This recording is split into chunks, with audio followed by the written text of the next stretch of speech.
Well, as you wander around the Royal Melbourne Showgrounds in a normal year where we hold our traditional show, it's always great to see the number of young competitors, whether they're in the poultry pavilion or whether they are out showing cattle in the dairy section or whether they are, just like my guest today, in the horses in action main arena.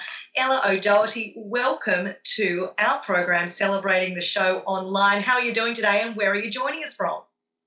Thank you. Thank you for having me. I am joining from my house in Glengarry. Well, it's lovely to have you here. And I heard a rumour as I was researching you that you have been riding since before you could walk. Is that right? That is very true. As soon as I was born, I rode Mum's hack before I got a pony. That was the reason I got a pony, because I used to get a bit too close to her big horses, and she thought, that's a bit dangerous, better get her a pony. So you've actually had some wonderful successes with the Shetland of yours.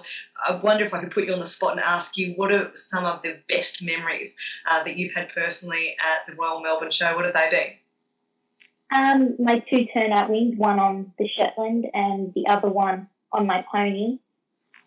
And my rider win from 2018, champion rider on my newcomer Galloway. So for the boys and girls watching us going, what's a Galloway and what's a Shetland? Perhaps the best way to tell them about those 2 types of horses is to describe how they look. Can you tell us the difference between a Galloway and a Shetland?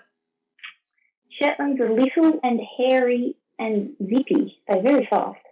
And I guess Galloway, it's the difference, it's the height in between a pony and a big horse. So that's, yeah, and they're medium size, still on the bigger side, but quite pretty.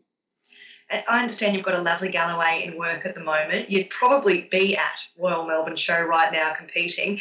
And I thought it would be important for us to explain to people watching that you can't just enter the show, the Royal Show, and turn up, can you? There's a whole process to getting there. Can you describe that for us? Well, yeah, first you have to go to agricultural shows, and you have to gain at least 7 wins for you to qualify for the show, for any royal actually. And then once you're there, once you get all your wins, you're able to enter. In some ways, it's perhaps the Olympics of the horse world here in Australia, where you turn up to your royal show, there's a lot of pressure on, there's a lot of preparation that's gone into it. You've produced your horse to get them ready for this big day. Do you get nervous? And if you do, what do you do about it? Oh, I get very nervous. The first class is always the most nerve-wracking, and I think once that's over and done with, you're pretty right for the rest of the show. But you just got to think, you're here to have fun, really. Obviously, it'd be lovely to win, but you just want to have fun with your horse. You've put so much effort into being here. Why not make the most of it? I can see behind you a couple of those successes on display there, a couple of ribbons. Thanks for putting them up for this interview. The horse community is a pretty special one, and I imagine you've got friends from well outside of Victoria that you see at different competitions throughout the year. Are there some adults, other than mum and dad, and I know your mum's competed in the Garryowen, that you really look up to, or people that help you out that are senior competitors? Yeah, there are a few. The 2 most memorable ones would be Granny Payne and Chanel Hunter. They've always been role models in my life, and I'm very lucky to have them in my life to help me and to be a good role model. Now, I wonder, I've asked you about some of your best moments at Royal Melbourne Show. Have you had a Royal Show moment you'd rather forget? I have.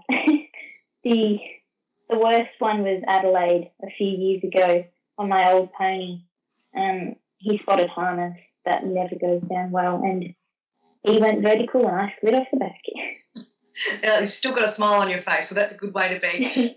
I'm wondering, in the rare moment where you don't have to be getting ready for competition, how do you enjoy yourself at the Royal Melbourne Show, and what should kids your age, so you're 14 turning 15, how can they make the most of their first Royal Melbourne Show if they attend for the first time next year?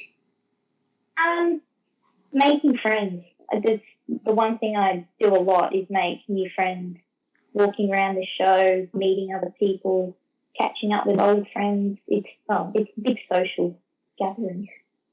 Now, can we expect to see you and your Galloway, and perhaps even your Shetland that you've got there as well, competing next year? And what name should we look out for when you're riding next year?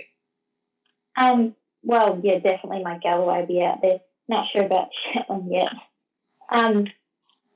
Yeah, Brayley Evans is his name. Oh, lovely. Well, we wish you all the very best of luck. You've got a lot of preparation time now in the lead up to the next show. I bet you're looking forward to it as much as everyone else. Ella O'Doherty, thank you so much for joining us here today and taking us on the journey that is of a young equestrian competitor at the Royal Melbourne Show. Thank you so much for having me, and I wish good luck to anyone who wants to enter in the future.